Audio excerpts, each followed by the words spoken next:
এরে আল্লাহর বান্দা, এই উত্তরবঙ্গের জেলার সন্তান সন্ধ্যাবেলা ঘরের মধ্যে ঢুকে বাবার একায় 10,000 টাকা দাও। কেন বলে কেন নাই দাও? বাবায় জানে টাকা নিয়ে এখন জুয়ার আড্ডায় চলে যাবে, মদ পান করবে।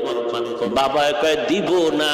সন্তান উঠাইয়া বাবারে মায়ের শুরু করলো।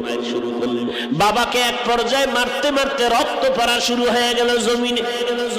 দুঃখিনী মা সন্তানের পা জড়াইয়া কাঁদে আর কয়, বাবা তুই আর মারবি না, সহ্য করা যায় না।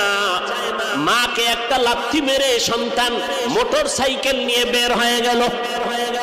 মা দরজায় তালা দিছে, সন্তানের জন্য আর জীবনে দরজা খুলবো না।